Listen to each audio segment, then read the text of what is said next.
Bom, pessoal, boa tarde. Para mim é uma honra imensa estar aqui na universidade. As pessoas sentem amor pelas instituições, né? E esse é o meu caso em relação ao FRN. Eu praticamente fui criado aqui dentro, né? Fui aluno, professor, exerci algumas funções de administração. O FRN eu tenho que dar o FRN numa mão muito especial. E é diferente quando a gente fala aqui do que quando fala em outras instituições, né? As universidades. Porque aqui onde certos elementos, certos modos de ser, né, passaram a fazer parte de mim mesmo. Eu, durante grande parte aqui da minha vida, dediquei ao estudo aqui na universidade, por eu um prazer realmente enorme estar aqui nesse bate-papo com vocês na nossa universidade. Nós vamos tratar aqui do seguinte: nós vamos ver a questão Deus existe e como a ciência prova que a crença na existência de Deus é uma crença mais razoável do que a crença na sua inexistência. O que nós vamos demonstrar aqui é que qualquer desenvolvimento do saber humano, qualquer desenvolvimento do conhecimento leva à perspectiva de que crer em Deus é mais razoável do que crer na sua inexistência. É isso que nós iremos enfrentar hoje aqui. É isso que nós iremos apresentar hoje aqui. As ondas que ele emite para o observador que está aqui aumentam a sua frequência. E uma frequência maior é a violeta. E a frequência menor é vermelha. Então, se o ponto está se afastando, a tendência é a frequência ser menor e, portanto, a coloração ser vermelha. E se o ponto está se aproximando, a tendência é a frequência ser maior e, portanto, a coloração ser violeta. Estão entendendo? Com a percepção visual pelos telescópios, inclusive o Hubble, era de que a tendência era a coloração avermelhada, não há de se fugir da ideia, não há de se afastar da ideia, de que na realidade estavam observando corpos que estavam se afastando. Se eles estavam observando corpos que estavam se afastando, é porque eles estavam observando corpos que estavam em algum momento do passado unidos. Mais uma vez, nós temos aqui um evento visual, no sentido técnico, no sentido científico, que nos dá a ideia de que as galáxias estavam presentes em só um lugar no passado e agora estão se afastando. Isso é mais uma prova de que o universo não é terra. Ele teve sim uma origem. Isso é visual, mas nós temos outras maneiras, se você não sabe com isso. Se nós formos pegar essa história da radiação de fundo, nós vamos ver o seguinte: esses dois senhores que estão aí, Wilson Penzias e Wilson, estavam no seu laboratório, chamado Laboratório Bell, quando eles descobriram que havia uma certa interferência na antena deste laboratório. Havia uma certa interferência na antena do laboratório. Eles limparam a antena e a interferência continuou. Eles foram e mudaram a antena para o funcionamento e a interferência continuou.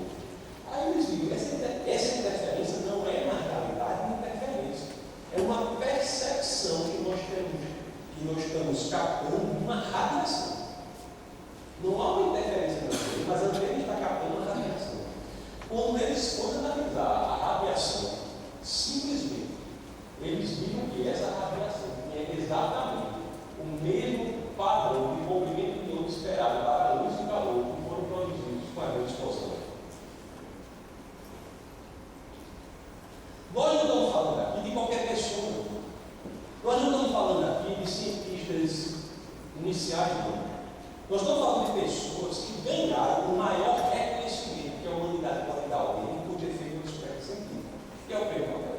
Eles ganharam o Nobel por essa descoberta em 1978. Ganharam o Nobel por essa descoberta. Portanto, não só temos agora na entropia um argumento intelectual para dizer que o universo teve origem, não temos agora, no caso de Hubble, um argumento visual para dizer que o universo teve origem, temos agora um argumento de você, entre aspas, ouvir a explosão do começo do mundo. Na teoria do momento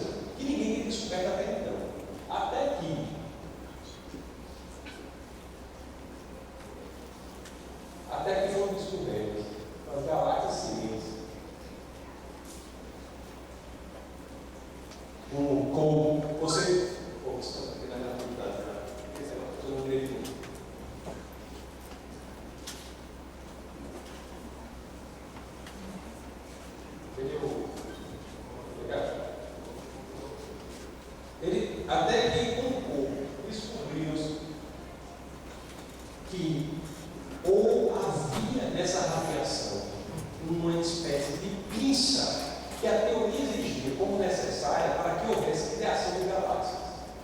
Mais uma vez, esse argumental técnico foi dado a ideia de que o universo teve sim uma origem, e ele deu nome por isso. Por fim, a relatividade. Todos já ouviram falar de Einstein, mesmo que não são na área de ciência natural, já ouviram falar de Einstein. Albert Einstein é um judeu alemão, nascido na cidade de Ulm, do sul da Alemanha, em 1879. Morreu em 1955 na cidade de Princeton, nos Estados Unidos. Por que as datas são importantes? Para que vocês saibam que eu estou falando de ontem. Estou falando de quando ontem ele morreu em 1955. Muitos aqui são desta geração e outros tantos são da próxima geração. E ontem, Einstein, muito novo, 26 anos, 94, 1906, e a teoria primeira é escrita da relatividade, depois a teoria geral da relatividade. Na teoria da relatividade, quando ele cria, a teoria da relatividade não é um grande desenvolvimento, uma grande invenção matemática. Ele usou estruturas matemáticas que já existiam. As 4 equações de Maxwell, ele usou a geometria de Riemanniana. Não é uma grande invenção matemática, mas é uma grande invenção física, uma grande ideia física. Quando ele cria essa teoria, ele olha para a teoria, ele vai ver que a teoria está dando um modelo do universo com origem. Ele simplesmente fica atordoado diante disso. Por quê? Porque o cientista, quando lida com o modelo do universo com origem, tem que enfrentar a pergunta: se algo tem início, tem que ter uma causa. A teoria da relatividade passa no modelo do universo com origem. Ele fica tão atordoado, tão revoltado, entre aspas, tão chateado diante da impossibilidade, da dificuldade que terá de enfrentar a causa disso, que ele coloca uma constante nessa teoria, chamada constante cosmológica, para que a teoria passe a dar um modelo do universo sem origem. E, portanto, que o termo da necessidade, que é uma exigência da honestidade intelectual, de que se você não tivesse um início, você tem que dar conta da causa desse universo. Quando ele coloca essa constante na teoria, meus amigos, os cálculos matemáticos começam a dar errado. Inclusive, tem os grotescos como uma divisão por zero. Ele não se vê diante de outra situação senão a de retirar aquilo que ele fez, e de retirar a teoria cosmológica que outrora ele tinha colocado.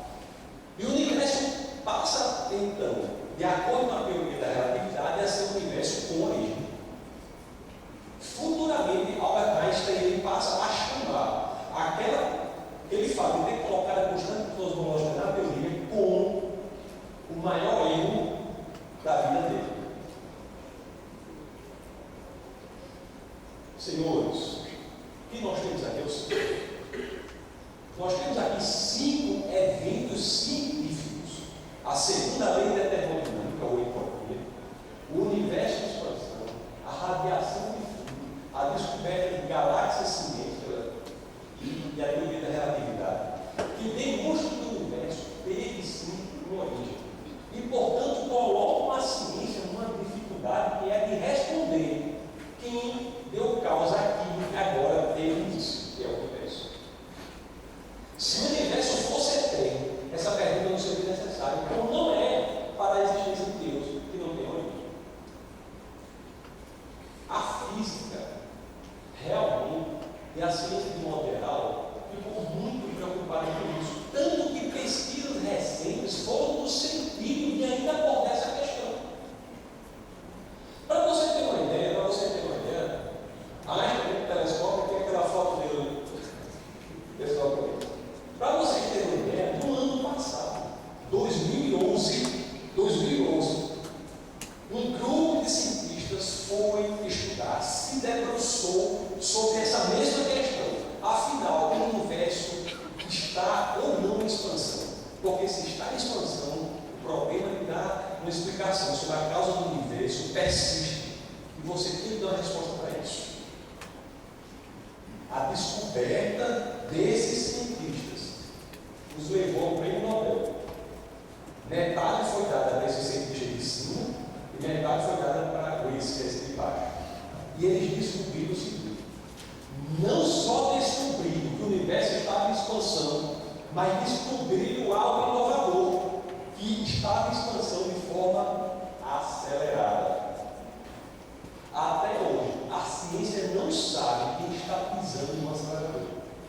As respostas que estão sendo dadas para isso são respostas absolutamente metafísicas, são criações da mente. Como, por exemplo, começa a postular a ideia de antigravidade. Quem está pisando no acelerador? Mas não é só a física que leva essas coisas a funcionar. Você pode ir para outros ramos, sabe? Se você for para a química, por exemplo, você chega nessa conclusão. Nós não estamos tratando aqui de um partido de político, de um tipo de futebol, nós estamos tratando da verdade. E, portanto, qualquer manifestação do saber há de levar para a mesma coisa que é a verdade. O que diz aqui? Diz o seguinte: se você pegar um elemento como urânio radioativo e deixá-lo, ele normalmente decai para o chumbo, se transforma em chumbo. O simples fato de você verificar que há hoje em dia ainda urânio radioativo é um argumento suficiente para provar que o universo tem origem. Porque se o universo tivesse sido eterno, todos os urânios radioativos teriam tempo mais do que suficiente para decair totalmente, o que não ocorreu, porque você empiricamente visualiza a existência de urânios radioativos. O fato de existir urânio radioativo que na natureza decai naturalmente para o chumbo é uma ideia de que esses urânios foram criados em tempo fixo no passado e não tiveram eternidade para decair no chumbo totalmente. Existem argumentos mais simples também, pessoal. Pessoal da filosofia. Aí, argumento filosófico simples. Não é? Vamos traçar isso aí. Vamos fazer uma linha do tempo, tá bom? Bem simples. Passado, presente e futuro. Para ficar mais claro ainda, vamos colocar assim, ó. Ontem, anteontem, semana passada. Está bastante claro, né? Me diga uma coisa. Se a seta para o passado fosse infinita, como é que nós teríamos hoje? Há uma sucessão real infinita, você não pode acrescentar nenhum outro elemento. O fato de nós termos hoje é uma prova de que o tempo na seta para trás não é infinito. Então é muito simples, mas poderoso. Se o tempo para trás fosse infinito, não chegaríamos a hoje. É muito comum nos esforços da inteligência nós imaginarmos tempos infinitos para frente. Mas se você imaginar tempos para trás, o esforço é o mesmo. Se o tempo é para trás, não chegaria aonde?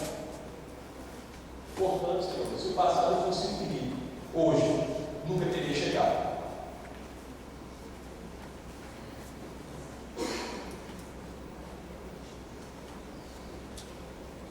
Eu vou pegar alguns cientistas aqui, ateus. Todos conhecem Stephen Hawking, um grande cientista, sofre desse negócio de múltipla progressiva que atingiu as suas faculdades motoras, mas graças a Deus não atingiu a sua faculdade intelectual. Sou muito inteligente. Hoje em dia, praticamente todos acreditam que o universo e o próprio tempo tiveram início com o Big Bang. O que eu tenho que deixar claro para vocês aqui, com essa assertiva de Hawking, é o seguinte: para a física, para a ciência, o Big Bang deu origem ao universo. Mas o que quer dizer isso? Ele deu origem a tudo que existe. Ele não deu origem apenas à matéria, como alguns podem pensar, mas ele deu origem ao espaço, à matéria e ao tempo. O argumento físico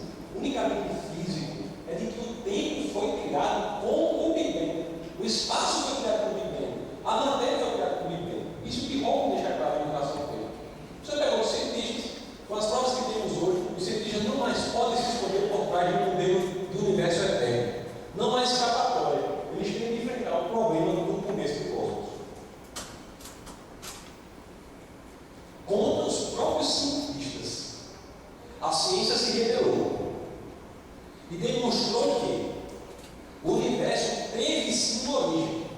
E com essa origem, como diz a própria física, foram criados não só a matéria, mas também o espaço e o tempo. Portanto, a física tem que dizer qual foi a causa disso que teve início. E essa causa não pode ter sido o tempo, não pode ser temporal, não pode ser material, não pode ser espacial. Porque se assim fosse, eles não teriam sido criados e a física está errada. Se a física diz que com o universo foram criados o espaço, a matéria e o tempo, é porque a causa que os antecede há de ser diferente deles, senão eles não teriam sido criados. Há de ser, portanto, não espacial, não material e não temporal, ou se prefere, não espacial, imaterial e atemporal. O que aconteceu? Você pegar esse cientista agnóstico, fundador do grande instituto, ele disse uma coisa muito interessante. Ele viu que as descobertas da física levavam ao universo uma origem. Aí ele disse o seguinte: rapaz, a ciência foi mais ou menos assim. Foi como se a ciência fosse um escalador de montanhas e com grande dificuldade estivesse tentando escalar a montanha da ignorância pedra a pedra. Com muito esforço alcançava a segunda pedra, a terceira pedra. E quando estava lá em cima, a um pulo de alcançar o ápice da montanha, superando a montanha da ignorância, quando aquele cientista dá aquele único pulo, ele é saudado, ele recebe o assento de um grupo de teólogos que estavam sentados ali há séculos. Ou seja, o modelo hoje de criação do universo com origem é um modelo idêntico ao modelo que Gênesis descrevia e defendia durante todos os séculos. Isso é uma assunção fálica. Se você for olhar para Gênesis descrevendo a origem do universo com início, você vai dizer que hoje este modelo é o modelo que a ciência defende, depois de muito tempo. Para o cientista que tem vivido pela fé no poder da razão, a história termina com o pesadelo. Ele, como discurso, escalou a montanha da ignorância, estava a um passo de superar quando pulou sobre a última rocha e foi cumprimentado por um grupo de teólogos que ali estavam sentados a séculos. Ele não é religioso, ele não é cristão. Esse cientista. É agnóstico. Levanta a mão. Vamos pegar o que dizem prêmios Nobel. Pense, os melhores dados que temos hoje concernentes ao Big Bang são exatamente aqueles a que eu chegaria se não tivesse nada que me apoiar, exceto o Instituto de Moisés e o salto da Bíblia no corpo. Se tem problema com isso, você tem problema com pense. Outro prêmio Nobel, Wilson. Certamente houve algo que iniciou tudo isso. Eu não posso pensar em uma teoria melhor sobre a origem do universo que o Gênesis. Outro prêmio Nobel. Vamos pegar mais um Nobel. Não há qualquer dúvida que um paralelo existe do Big Bang como evento e a noção cristã da criação de tudo a partir do nada. A ciência não há como fugir disso. Havia um texto escrito dizendo como ela hoje defende a criação do universo. Do ponto de vista intelectual, do ponto de vista da razoabilidade, diante do que eu apresentei até agora, nós temos duas hipóteses possíveis. Duas hipóteses possíveis. Uma terceira, que é um desrespeito das duas hipóteses, mas duas hipóteses razoáveis possíveis. Ou ninguém criou tudo a partir de nada. Essa é a visão ateísta. Ou alguém criou tudo a partir de nada, que é a visão ateísta. Fugir disso é o que faz o maior ateu hoje em dia vivo, que é Dawkins. E outro muito bom, eu gostava muito dele, Christopher Hitchens, mas morreu há pouco tempo, inclusive. Dawkins hoje é um ateu vivo de maior relevância. Ele foge desse dilema, ele foge dessas duas colocações, ele vai dizer, ele para responder na realidade, nada existe. É o que Dawkins, o maior defensor do ateísmo, diz é isso. O modelo para isso, ele é alguém que não pode fugir das evidências. Sabe uma coisa? Eu tenho que explicar que tudo veio do nada. E isso teve uma causa. Para eu fugir dessa necessidade de explicar isso, eu só posso ter a ideia de que eu disser que nada existe. Ou seja, para ele, tudo que existe dispõe de um anti-tudo que existe. E somando as duas coisas é nada. É como se o nada houvesse se dividido em licurgo e anti-licurgo. Isso é o que ele fala. Nem o cérebro mais radical, o maior investigador da inteligência, que é Descartes, chegou a esse ponto. Ele, pelo menos, dizia que no momento em que eu duvidar que eu existo, nesse momento da dúvida eu sei que eu existo. Pode ser que um segundo depois eu já não exista, porque a dúvida não existe mais, o que vai existir é a memória de que eu duvidei. E a memória da dúvida é algo que alguém pode colocar na minha cabeça. Agora, a predisposição espontânea de duvidar é algo que ninguém pode colocar na minha cabeça. Eu posso até duvidar que alguém está colocando na minha cabeça que eu devo duvidar. Esse ato de duvidar é algo que é imune a qualquer coisa que possa colocar na minha cabeça. E nesse ato eu posso ter a certeza de que eu existo. O penso não existe, é isso.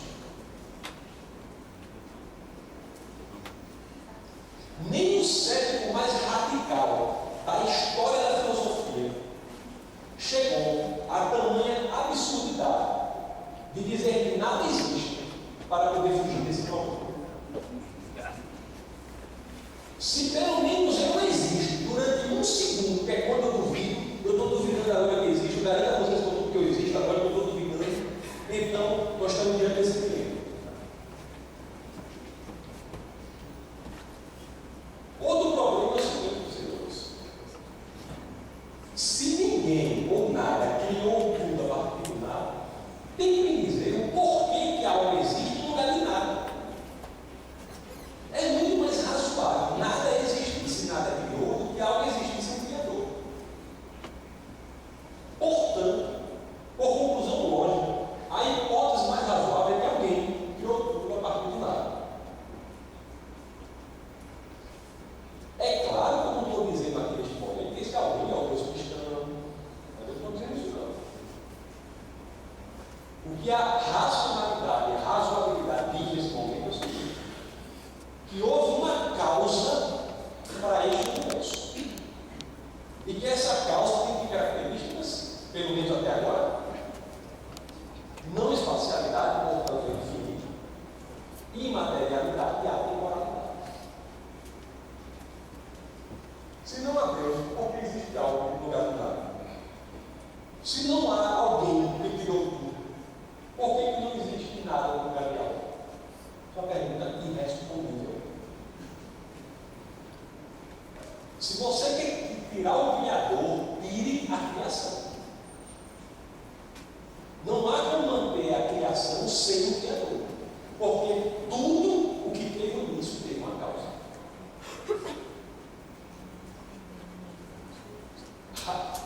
Quais são as características dessa causa? Já disse 3 para vocês. Eu disse que o tempo, a matéria e o espaço, de acordo com a física, foram criados com o próprio Big Bang. Portanto, por força lógica, a causa criadora disso tem que ser uma causa não espacial, portanto infinita, atemporal e imaterial. Mas tem outra coisa que foi criada com o Big Bang. As próprias leis da natureza foram criadas com o Big Bang. Para a própria física, não havia leis antes da existência do universo.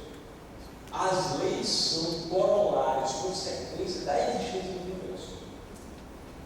Para a própria física, não estou falando de religião, não estou falando de cristianismo, nada disso. Para a própria física, pode perguntar para qualquer físico, qualquer compêndio de física vai dizer isso. As leis foram criadas com o universo.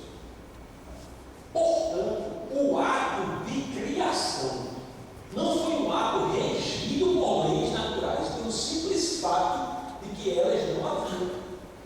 Elas não havia lei, não havia lei natural, não existiam leis naturais. O ato de criação do universo não foi um ato regido por leis naturais. Porque a própria física vai dizer que as leis naturais são criadas com o próprio universo. Esse ato, portanto, é um ato que não é regido por leis naturais, é, portanto, uma decisão. Uma decisão de criação quando não havia leis que regiam isso.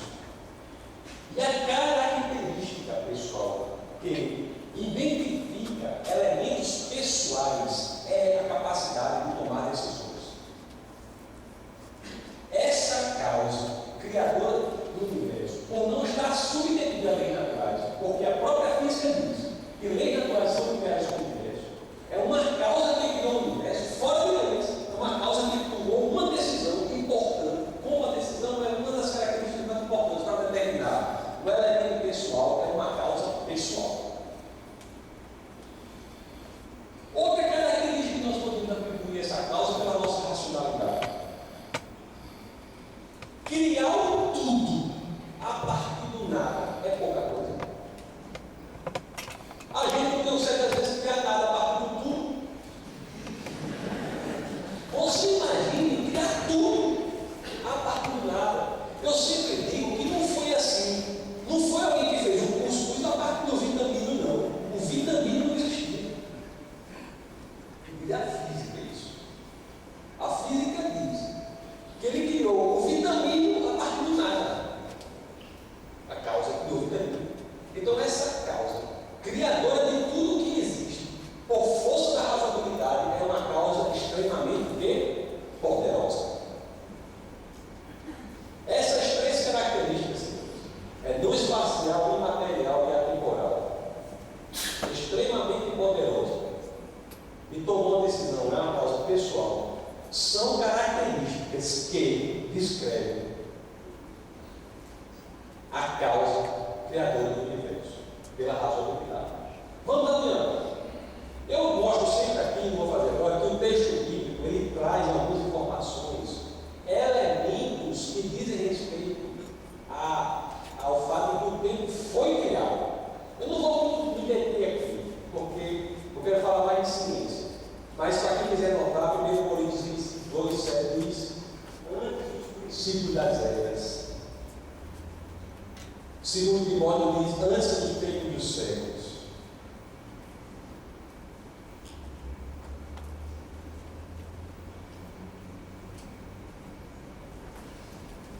Olha só, vamos só nessa última aqui. Ao único Deus, nosso Salvador, seja glória, majestade, poder e autoridade, mediante Jesus Cristo, nosso Senhor, antes de todos os tempos, agora e para todo sempre. Isso eu achei muito impressionante, porque é um texto da antiguidade que traz uma visão do mundo extremamente contemporânea, que é a ideia de que o tempo foi criado. Você dizer que o tempo foi um elemento criado não era pouca coisa, não. Ainda mais dizer isso há tantos séculos. É algo impressionante. Se você não crê na vida como revelação divina, você tem que crer como um texto mais moderno, mais contemporâneo, cientificamente falando, da antiguidade. Isso é argumento pelo menos suficiente para que, como intelectual, você comece a ver. Mas diz que Jesus existiu antes da criação do tempo. Mas peraí, só para eu terminar isso, mas como é que Jesus pode existir mesmo? Lá em João, capítulo 1, verso 1, ele diz: Jesus é o Logos, palavra muito conhecida na filosofia, é o Logos. O Logos, como os filósofos sabem, existe antes da criação de tudo. O Logos. Vamos agora passar para outros argumentos. O argumento do design teleológico. Para isso, eu vou trazer o argumento central aqui, que é o seguinte: todo projeto tem um projetista. O universo foi projetado. Portanto, o universo tem um projetista. A ideia de todo projeto tem um projetista não é uma ideia tão difícil de entender, mas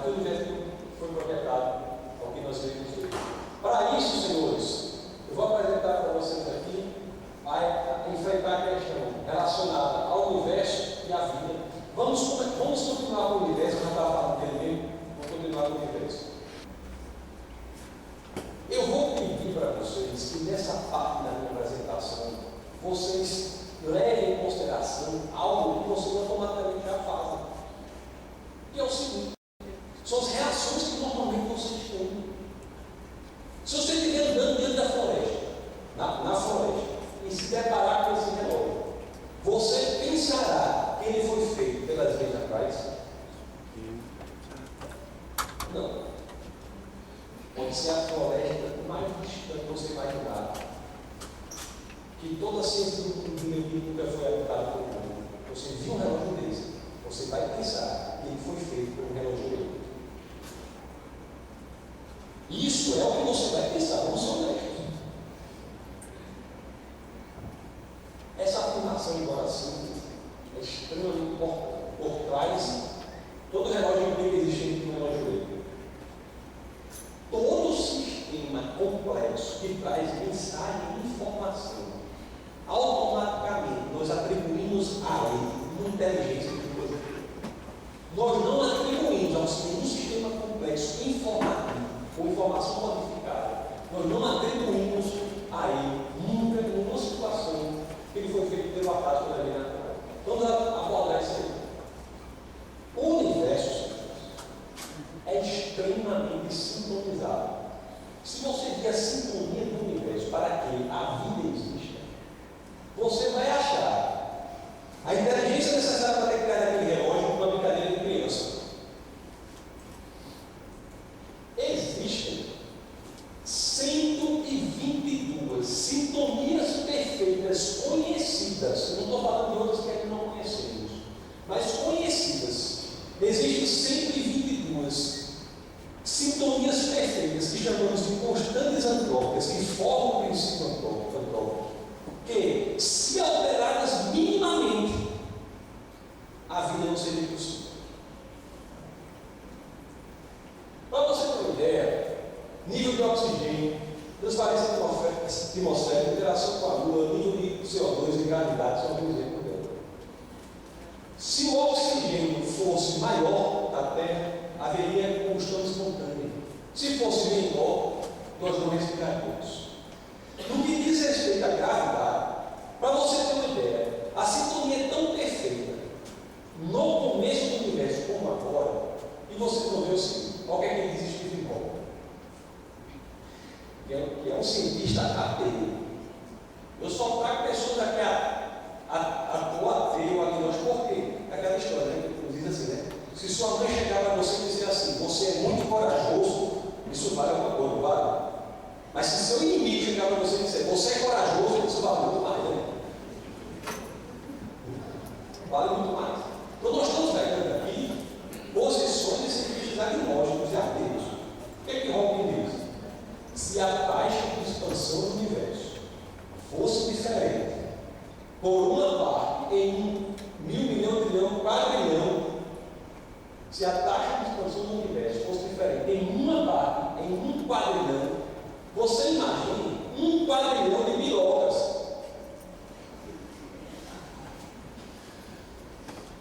Se você tirar uma biloca ou colocasse mais uma naquele 1 quadrilhão, na taxa de expansão, após 1 segundo da grande explosão, ou o universo entraria em colapso, ou não formaria galáxias. Isso não é uma sintonia incrível, não. Vamos ver hoje em dia se a gravidade é importante. Se a força gravitacional fosse alterada em mais de 1 sobre 10 elevado a 40, o Sol não existiria e a Lua iria se chocar com a Terra por se perder pelo espaço. Meu amigo, é a mesma coisa que você colocar, se você tiver 10 elevado a 40 bilocas, se fosse alterado em uma parte, não haveria vida. Você acha 10 elevado a 40 um número grande de bilocas? Eu vou lhe dizer que 10 elevado a 40 é mais do que a metade do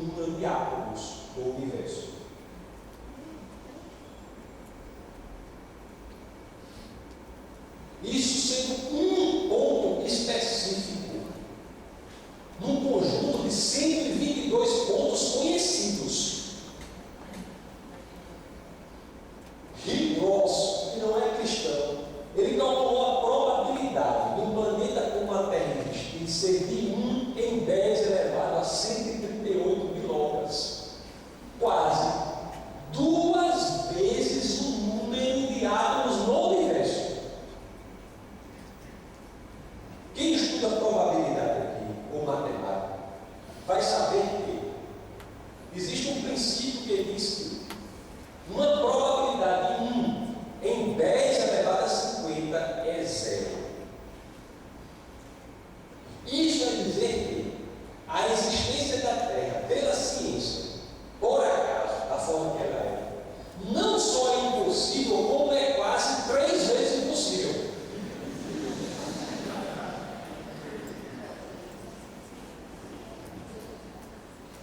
Em 10 elevado a 138, pelo critério científico que temos hoje, é uma impossibilidade quase tripla. É um número tão grande, 10 elevado a 138, que, como eu disse a você comparar 10 elevado a 70 é o número de átomos do universo. Eu vou mostrar depois para vocês como o universo é grande. 10 elevado a 122 é o número de planetas.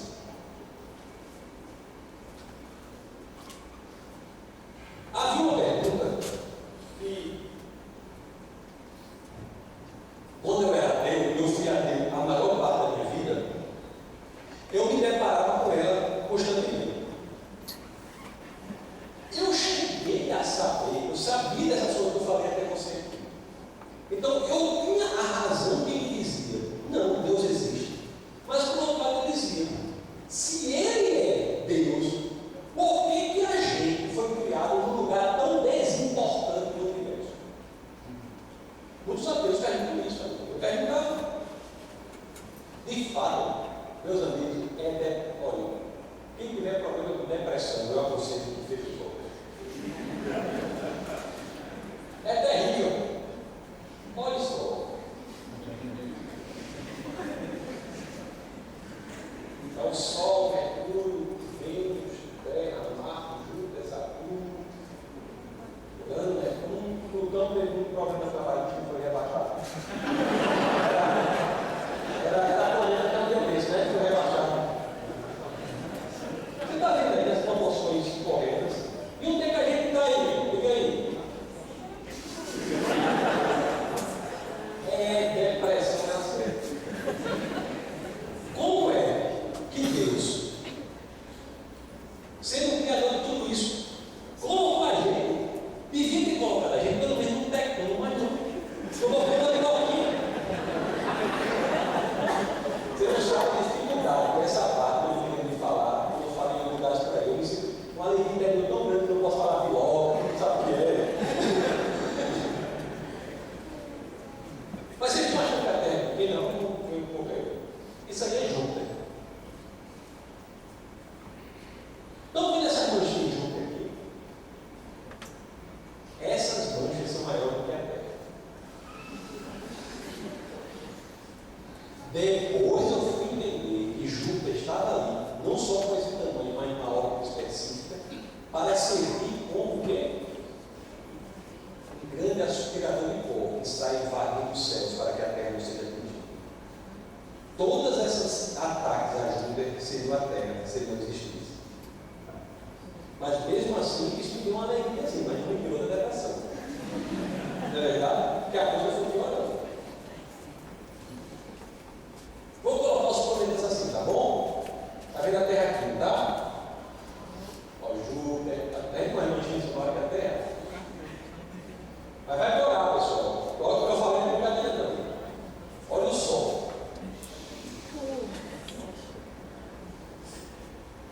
Eu sei que aqui na universidade está vendo quem fazer isso aqui, mas em algum lugar fica só perguntando, mas por que eu vejo o Sol tão pequenininho desse tamanho?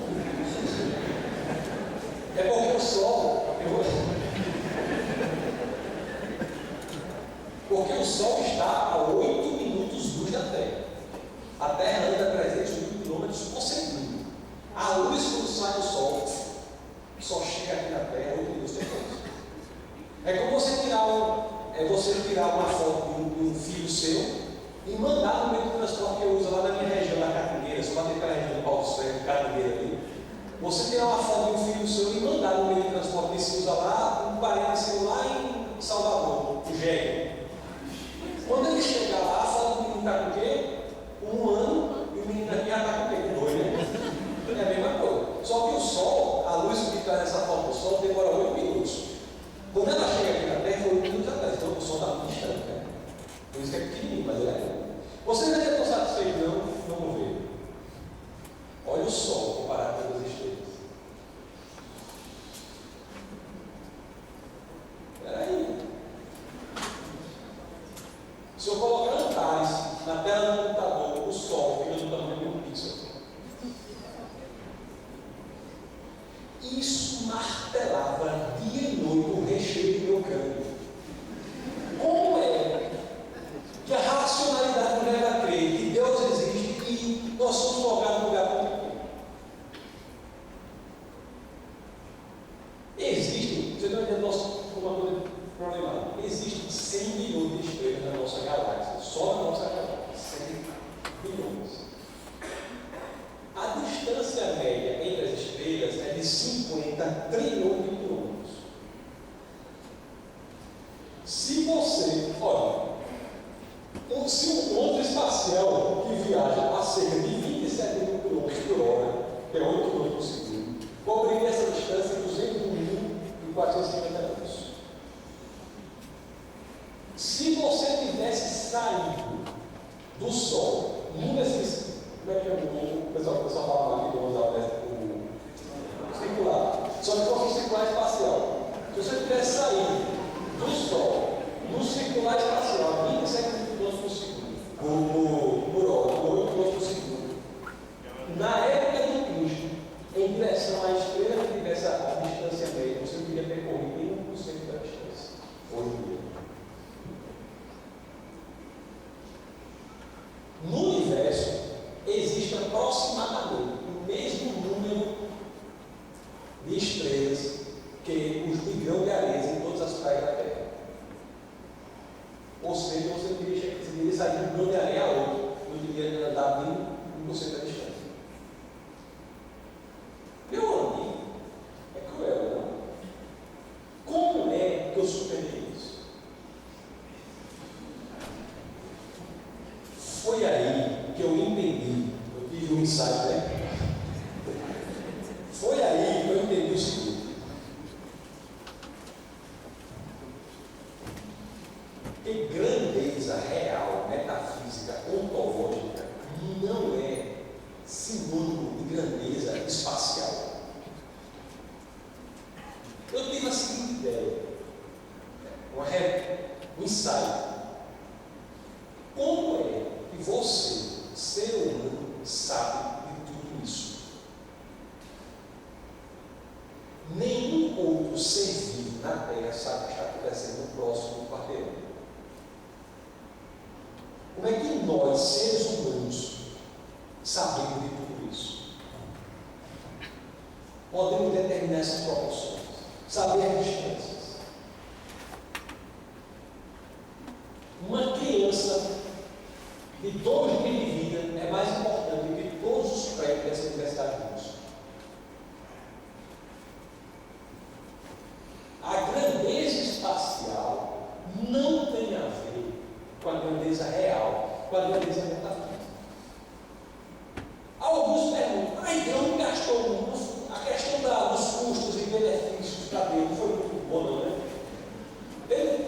Questão de efetividade, o custo-benefício só vai ser para 6 finitos. 6 infinitos no trabalho com esses conceitos. Mas, do ponto de vista teológico, qual a razão disso? E tudo que Deus faz tem uma razão. Qual a razão disso? A Bíblia diz, eu estou aqui só para o parênteses para falar um pouco disso aí. A Bíblia diz que Deus nos dá, na experiência da finitude, a ideia da infinitude. Se você quisesse demonstrar para alguém o que é algo infinito, por meios finitos, e você não tivesse o problema dos custos e benefícios de nada, você faria como? Você faria algo muito grande. Se o mundo fosse feito unicamente como um sistema solar, nós não teríamos ideia do infinito. A extraordinária grandeza do universo é a estratégia de se mostrar uma infinitude em elementos finitos, porque o universo é finito. Mas ele só pode dar a ideia de infinitude se ele for extraordinariamente grande.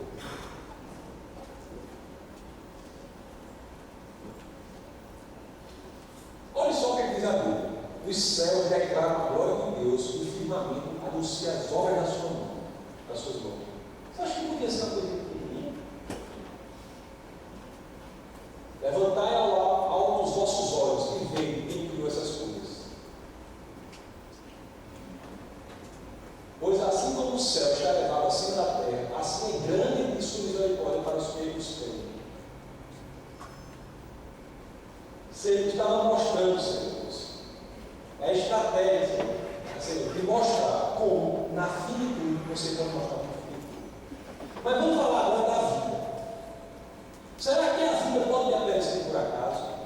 Para isso, eu vou apresentar para vocês uma figura que é muito conhecida de todos, a ameba. Muitos chamam de sua ameba. Quando você chama alguém, sua ameba, é isso aí. Ameba. O que é ameba? Ameba é o ser vivo mais simples que nós encontramos. É unicelular, é uma célula. Nós vamos enfrentar a ameba e vamos demonstrar para vocês o seguinte.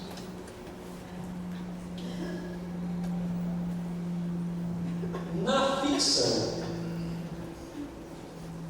o critério que nós temos para dizer que houve uma inteligência por trás de algo é se nós identificamos uma informação, uma mensagem.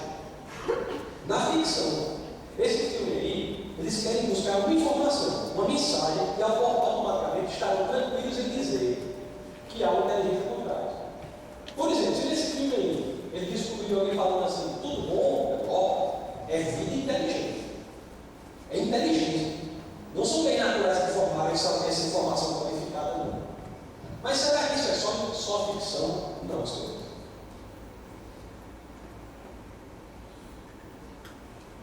Isso é ciência. Quem quiser pode procurar depois na internet, no site deles, que é Search for Extraterrestrial Intelligence, que é busca por inteligência extraterrestre. É um programa de milhões e milhões de dólares, com mais de quase 200 cientistas do mundo todo, que tem por fim o quê? Descobrir o quê? Uma simples mensagem. A ciência está confortável em dizer que, por trás de uma simples mensagem, necessariamente há de existir inteligência. A ficção faz isso, a ciência faz isso, e nós fazemos isso no dia a dia. Vou dar um exemplo para vocês. Aí você vai no jantar hoje, vai chegar lá e dizer, você vai passar mal. Você acha que essa frase aí na sopa foi fruto do vento? Automaticamente, por trás dessas 4 palavrinhas aí, você vai identificar que houve uma inteligência por trás que a fez. Você pode até achar, não é uma brincadeira de alguém, eu vou passar para alguém. Mas você vai achar que quem colocou isso aí foi uma inteligência. Isso foi fruto de um projeto inteligente, proveniente do ser inteligente. Não foi um acaso. Isso aqui é um macarrão lá que está. Vamos dizer que você chega na sua cozinha e está assim. Está escrito assim. O que é que está escrito aí? Tira o lixo. Está até em inglês lá. Tira o lixo. Até em inglês. Mamãe. Você vai achar que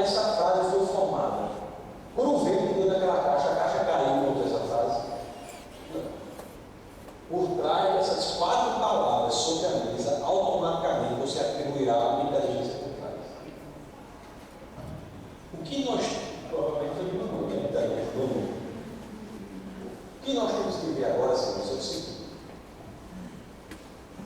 o que é o DNA?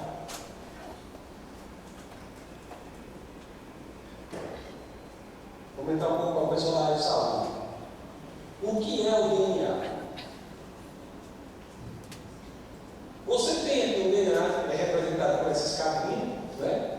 Tem o ácido oxirribonucleico e fosfato, no meio você tem as famosas quatro: adenina, timina, citosina e guanina, que formam o quê? 4 letras. O DNA nada mais é do que um alfabeto, um software, um alfabeto de 4 letras. É, portanto, uma informação específica. O que nós temos que investigar agora é o seguinte: o DNA é uma informação, é uma mensagem. Nós temos que investigar se o DNA do organismo mais simples sobre a Terra, que é uma ameba, é pelo menos complexo o suficiente para que você possa dizer que tem que ter uma inteligência por trás. Assim como você tranquilamente disse que por trás dessas 4 letras sobre a mesa havia inteligência. Se a informação presente no DNA de uma ameba for pelo menos equiparada a essas 4 letras, a informação presente das 4 letras sobre a mesa, você estará confortável em dizer que houve inteligência por trás. Qual é a quantidade de informação no DNA de uma ameba? O DNA de uma ameba traz informação equivalente a 1000 volumes do enciclopédia britânica, por exemplo. 1000 volumes da enciclopédia britânica. Como é que o nosso critério de ficção, o nosso critério científico e o nosso critério intuitivo do dia a dia nos indica que, por trás de uma mensagem, de uma informação, nós atribuímos vida, como é o caso da mensagem tira o lixo, e nós não atribuiremos uma inteligência por trás de uma informação equivalente à presente em 1000 volumes da enciclopédia britânica? Isso eu estou falando da vida mais simples sobre a Terra, que não é uma vida simples. É a mais simples, mas não é simples. A teoria da evolução hoje não tem, já vi que não vai explicar a biopoiesis, a origem da vida. A teoria da evolução hoje não quer mais nem tratar desse assunto, porque é constrangedor para ela. Não há como se explicar como se deu a primeira vida, senão como fruto de um projeto inteligente. Em nenhum. Deixa eu algumas informações para você.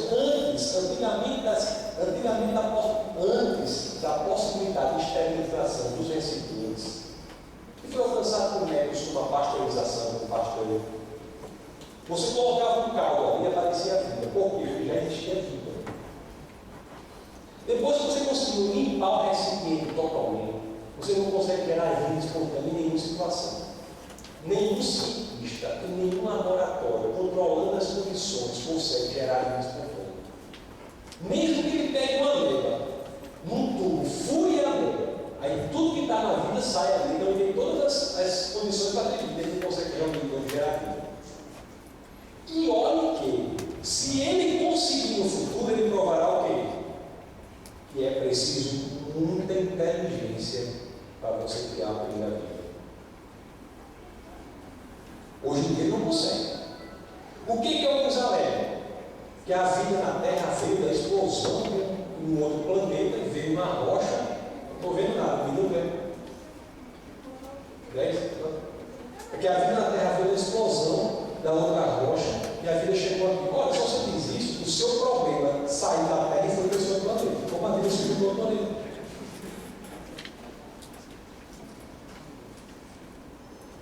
Isso é o mais simples que nós temos aqui.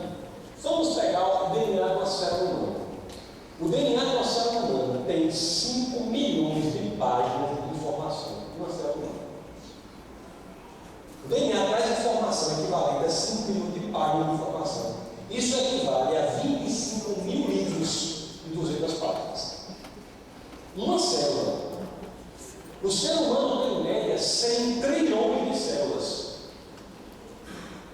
Eu sempre digo que eu tenho mais, né? Mas em média, mais células, né? O ser humano tem em média 100 trilhões de células.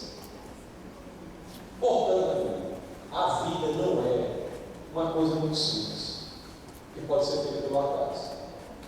Eu tenho uma ideia de um risco com uma espessura de um centésimo de diâmetro do seu fio de cabelo. Você pegar o cérebro humano, o cérebro humano tem informação equivalente a 20 milhões de livros. Para você ter uma ideia do que são 20 milhões de livros, pessoal, você pega o maior avião comercial em funcionamento hoje, que é o A380. Você vai ter esses 20 milhões de livros, você tem que botar 38.095 livros em cada um dos 125 rações. Ou se você colocar um livro em cada 100, você tem que ter 38.095 aviões. O maior avião comercial da Terra, que é o A380, tem 2 andares. Até cientistas ateus não fogem disso. Vamos pegar Richard Dawkins, que é o maior ateu hoje em dia. O que é que ele diz? A biologia estuda coisas complicadas que dão aparência de terem sido planejadas com propósito. Esse é o maior ateu vivo hoje em dia. Até ele assume que há um planejamento e há um propósito nisso que fez a vida. Ele não assume que há, mas ele assume que dá a forte aparência de que há um planejamento e propósito. Você pega hoje o Clayton Flu, que foi agnóstico, dentro da vida, se converteu no que ele vai dizer. Agora ele parece que os resultados de mais de 50 anos de pesquisa dizem até material suficiente para um novo poderoso argumento. Ele falou, pisado. O mundo não foi feito por acaso, mas foi planejado, projetado, desenhado. A origem da vida parece ser quase um milagre, para descrição as condições que devem ser satisfeitas para que tudo isso acontecesse. Isso eu falei do DNA. Se eu for falar da estrutura da vida, vou colocar DNA, os mensageiros, vou colocar RNA, proteínas. A complexidade aumenta muito na célula. Estou tratando só o DNA. Com base na ciência, quais são as características do projetista do universo da vida? É extremamente inteligente. A inteligência por trás daquelas 4 letras sobre a mesa, de lixo nenhum, a inteligência por trás de 5 milhões de páginas de informação, em cada uma de suas 100 trilhões de células, é outra.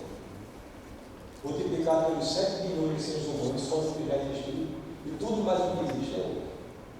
Essa causa é extremamente inteligente e, como o próprio Dawkins assumiu, tem um propósito. Então nós vemos que essa causa do universo é extremamente poderosa, é pessoal, é atemporal, é transpacial, é imaterial, é extremamente inteligente e tem um propósito. Vamos explicar uma coisa aqui, você mais rápido. O mal, o problema sério, né? Existe. Olha, lá na minha região, na Catingueira, despesa, o World Trade Center lá, que é o ataque às torres gêmeas, todos conhecem.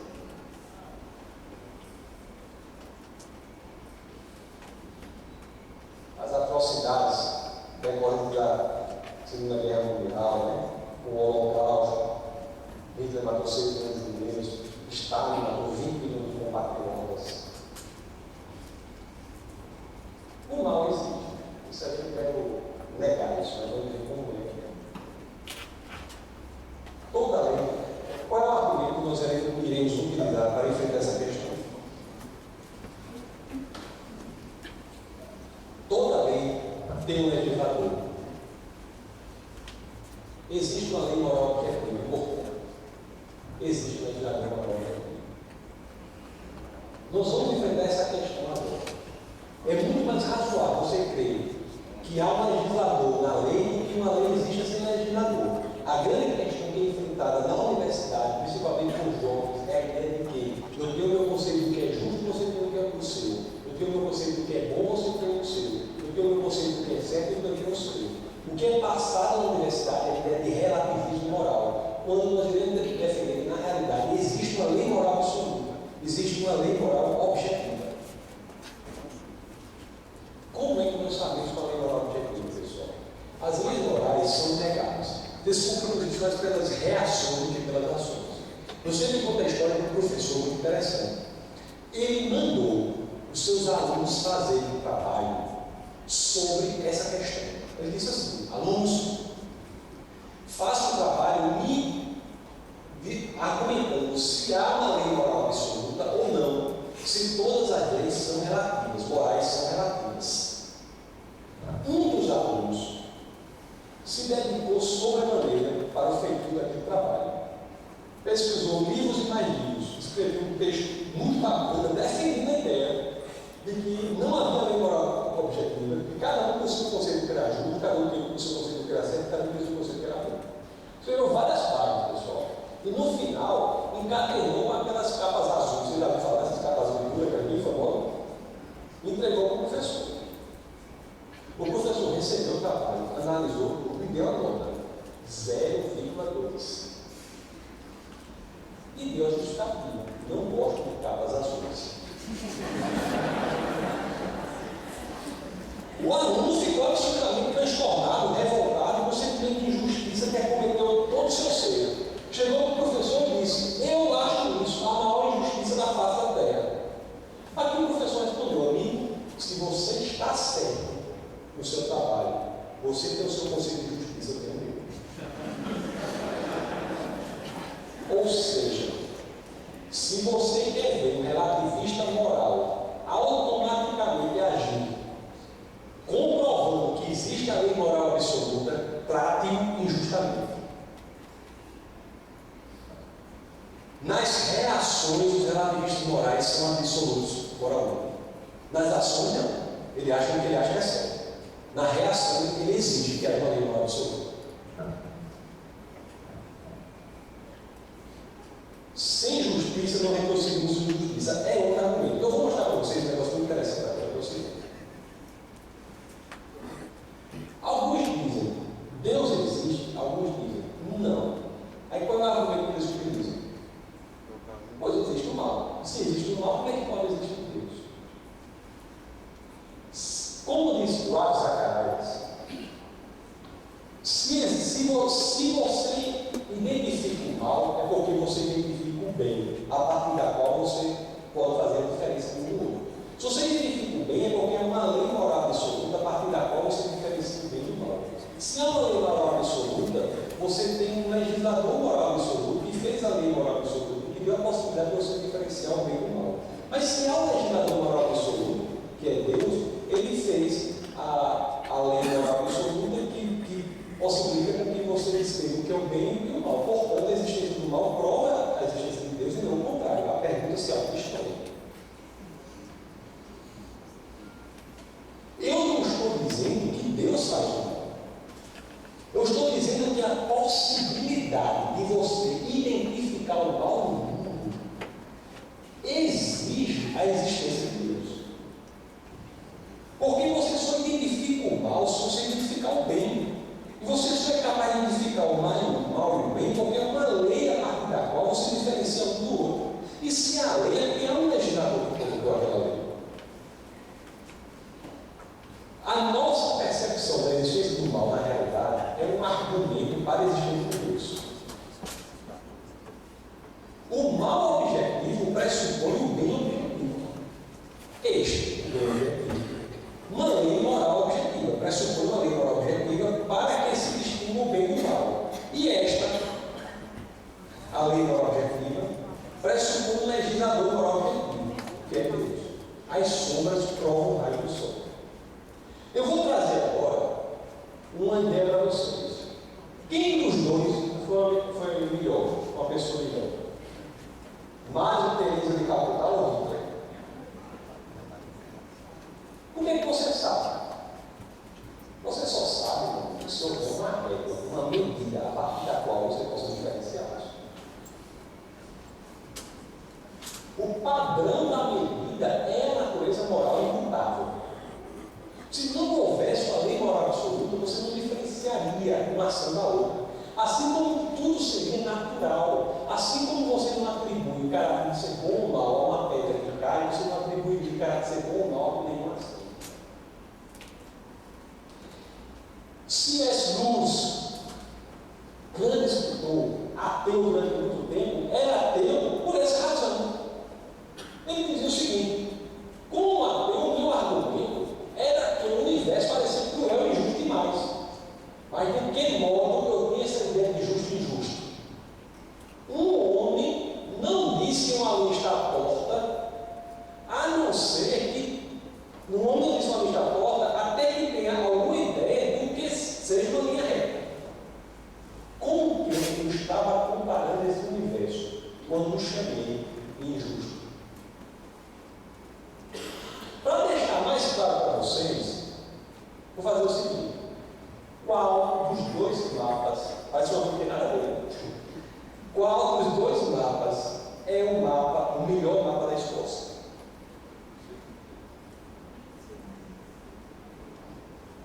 E agora, qual dos dois é o melhor? A ou B? O A é melhor, não? Como é que você sabe que o A é melhor agora? Porque você tem um padrão imutável, real. Se eu tirar isso, você fica sem saber. Se não houvesse a lei moral absoluta, as ações seriam como dois mapas assim, você não saberia qual é o melhor. Só em face de um padrão moral absoluto é que você vai saber o que é melhor e o que não é. Não estou dizendo que, isso é muito importante, eu já terminando, não estou dizendo que ateus não podem ter vidas moralmente corretas. Eles podem.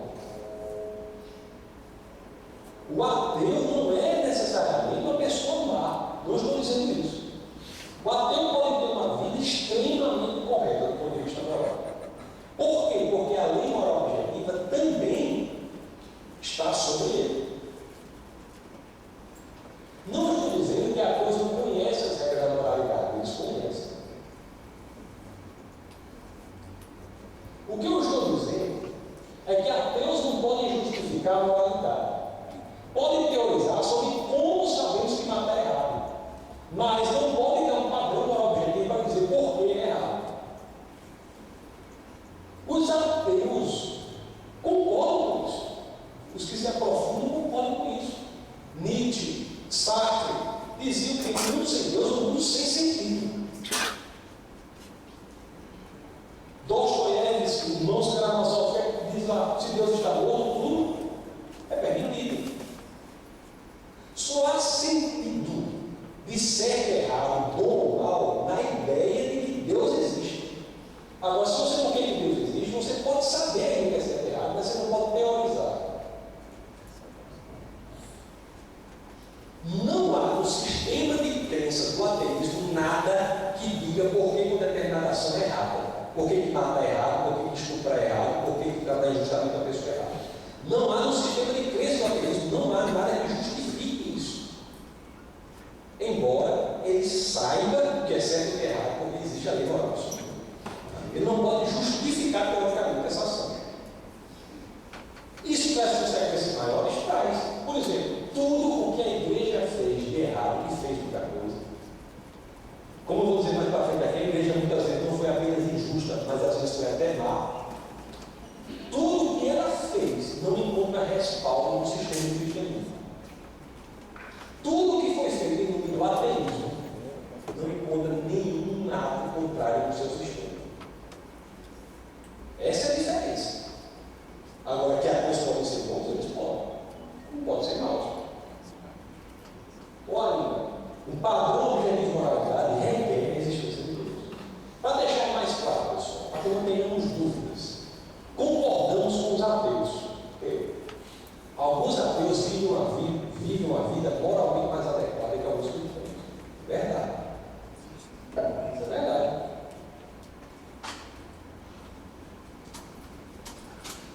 Tem cristão que pensa que pelo fato de estar na igreja, ele é cristão. Não. Como se diz, o fato de você estar na garagem não vai com você no carro.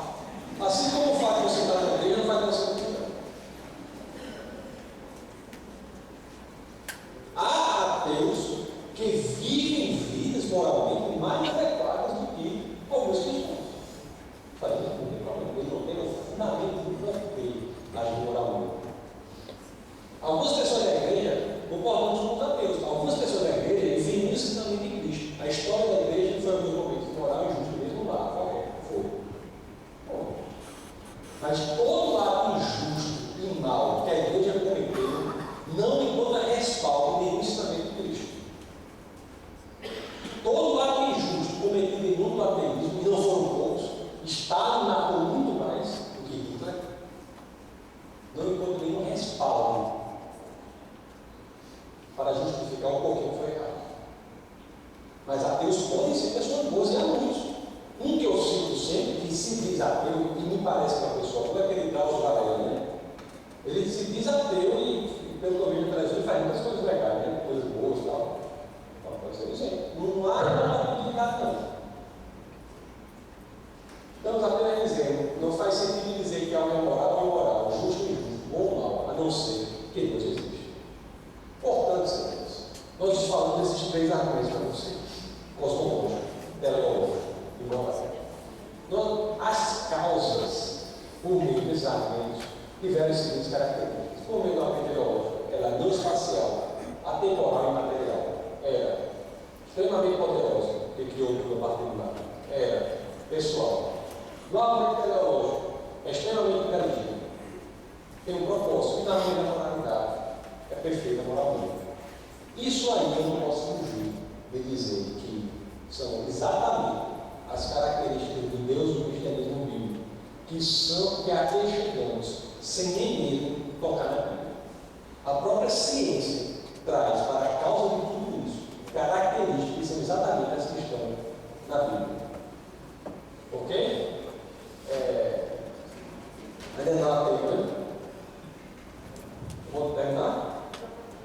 Vou só dizer mais uma coisa. O que nós vimos aqui foi o seguinte: as três maiores visões do mundo em relação a Deus são assim. Nós temos o teísmo, que é o judaísmo, o cristianismo e o islamismo. Nós temos o panteísmo, que também aí tem o politeísmo, mas que fala do panteísmo, que diz que Deus é tudo, e temos o ateísmo. Pelo que ouvimos, o ateísmo não é razoável. Alguém com aquelas características com inteligência existe. Então o ateísmo não é. O politeísmo seria. Veja bem, nós vimos que essa causa é uma causa infinita. Amigos, o ser infinito não tem limitações. Para que dois seres se diferenciem, um vai ter uma limitação que o outro não tem. Só que seres com limitações não é infinito. Portanto, só pode haver um único ser infinito. A partir desses simples argumentos aí, nós podemos eliminar todas as manifestações politeístas. Ficamos apenas com manifestações de um Deus, que é o único ser infinito, que pode ser o judaísmo, o cristianismo ou o islamismo. Não pode ser verdadeiro isso aí. E qual dos três é verdadeiro? É algo que, se eu tiver tempo, eu vou falar, é o seguinte: qual dos três é verdadeiro, que é o cristianismo. E por que é o cristianismo? Por motivo de racionalidade. Pelo que foi exposto até aqui, nós vimos que esse Deus é um Deus identificado com a Bíblia. É verdade. Mas por que o cristianismo é a revelação da verdade, não é qualquer outro Deus? Por duas coisas. Diante do que nós temos, a Bíblia é uma peça de literatura diferente de qualquer uma outra já encontrada, já estudada na história da humanidade. O que é a Bíblia, para quem não conhece? Como diz Zacarias, a Bíblia são 66 livros. A igreja coloca mais 7 livros. Vou trabalhar nos 66. Os 66 estão na Bíblia protestante e na católica. A Bíblia são 66 livros, escritos por cerca de 40 autores em um período de 1.500 anos, 15 séculos. São 66 livros, escritos por cerca de 40 autores em um período de 15 séculos. 9 desses autores escreveram o Novo Testamento, o restante escreveu o Antigo Testamento. Há livros sobre filosofia, história, teologia. Se você comparar esses 66 livros entre si, você vai ver que não há nenhuma contradição relevante. Todas as contradições que se encontram são contradições aparentes, que são só dúvidas. A Bíblia foi um texto que teve uma determinação do imperador Diocleciano, no ano 302, 303 depois de Cristo, para que todos os manuscritos que fossem encontrados fossem destruídos. Mesmo assim, a hoje, no que diz respeito ao Novo Testamento, as 20 mil linhas do Novo Testamento, a hoje, 5.686 cópias conhecidas do Novo Testamento. Para você ter uma ideia da quantidade de cópias que existem nos conhecidos, o segundo lugar nessa corrida de cópias é a Ilíada de Homero, que era tão importante para os gregos como a Bíblia era importante para os hebreus. A Ilíada de Homero hoje tem 600 e poucas cópias apenas. Quem gosta de estudar Tácito, Platão, deve se contentar com a ideia de que não há mais do que 9, 8, 7 cópias desses textos. Diálogos de Platão são baseados em 9 cópias conhecidas. Se você pegar as 5.686 cópias do Novo Testamento e compará-las entre si, você vai ver que a discrepância de texto é de 0,5%. Os textos de 5.686 cópias manuscritas no grego, eu não estou falando de cópias em outra língua da época, como latim, árabe. Se eu trouxer essas cópias, o número chega facilmente a 25 mil. Se eu acabar com todos os manuscritos, cópias e traduções da Bíblia, só pelas pessoas que citaram a Bíblia, há mais de 39 mil citações, que eu consigo reconstituir todo o Novo Testamento por citações de pessoas da Bíblia, à exceção de 11 versos. Se eu pegar as 5.686 cópias do Novo Testamento e compará-las entre si, a discrepância é de 0,5% dos casos. Desde 0,5%, 80% desse 0,5% é unicamente condizente a questões de ortografia. E nenhum ponto do 0,5% diz respeito a pontos centrais do cristianismo. Só isso daí é suficiente para garantir a vocês que a Bíblia é o texto mais impressionante de toda a história da humanidade. Agora tem um fato que é incrível. Esse sistema de visão de mundo é um sistema tão incrível, que coloca como fundamento, pilar central, um fato que pode ser investigado historicamente. O fundamento do cristianismo, pessoal, não é um sonho, não é uma revelação, não é um encontro que a pessoa teve com o anjo. O fundamento do cristianismo é um fato público que pode ser investigado pela história e que é a ressurreição do homem. Paulo, na 1 Coríntios, capítulo 15, verso 17, diz que se Cristo não ressuscitou, o cristianismo é falho, abandone isso.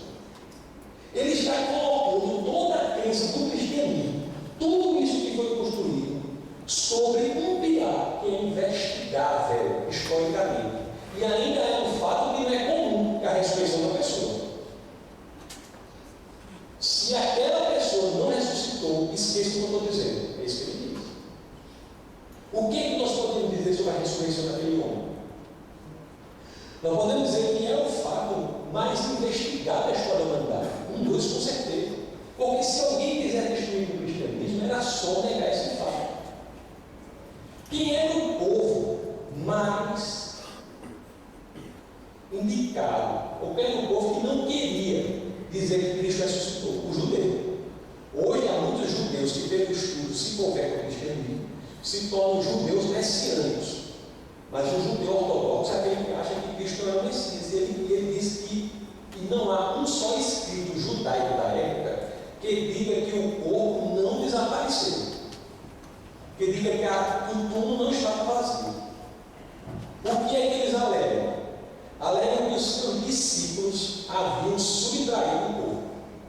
Ora, pessoal, primeiro, se os discípulos tivessem subtraído o corpo, não iriam dizer, como dizem na Bíblia, se fosse uma eventual mentira, não iriam dizer, como dizem na Bíblia, que as primeiras testemunhas a ver o corpo da ressurreição foram mulheres. Testemunho de mulher naquela época, naquela comunidade judaica, não valia nada. Se fosse escrever uma ficção não se colocaria mulheres como primeiras testemunhas. Eles tiveram que colocar mulheres porque foi a verdade. Não teriam colocado porque aparições públicas, aquelas pessoas. E pior do que tudo, como é que pessoas frágeis na fé, como era o caso dos discípulos, o próprio Pedro negou Cristo 3 vezes, como é que essas pessoas, que depois da morte de Cristo, abandonam o cristianismo se esvai, as pessoas voltam a pescar, como é que essas pessoas são tão impactadas por um fato, como é o caso da ressurreição, como é que eles teriam sido tão impactados por uma mentira, que se deixaram perseguir, torturar e morrer sem negar aquilo? Todos os discípulos de Cristo, que eram pouco frágeis na fé, vocês sabem disso, depois da ressurreição, a experiência com o Cristo ressuscitado, se tornaram tão radicalmente cientes daquilo, que ganharam o quê? No mundo natural: perseguição, tortura e morte. Todos foram assassinados por isso, à exceção de João, que estava presidente de Papa, nos outros pegou o Apocalipse. Não há em nenhum momento da história da humanidade nenhum caso em que pessoas tenham sido perseguidas, torturadas e mortas por algo que sabiam que era mentira. Pode até ter sido perseguido, torturado e morto por algo que fosse mentira, mas que achavam que era verdade. O que é incompatível com a ideia dos judeus de que eles teriam subtraído um pouco importante, sabia que era mentira. Então, com essas breves palavras, eu poderia falar muito mais, mas eu posso dizer a vocês que, do ponto de vista da racionalidade, é muito mais provável, é muito mais razoável você crer que Deus existe, que Ele se manifesta na pessoa de Cristo, do que você crer na teoria. Obrigado.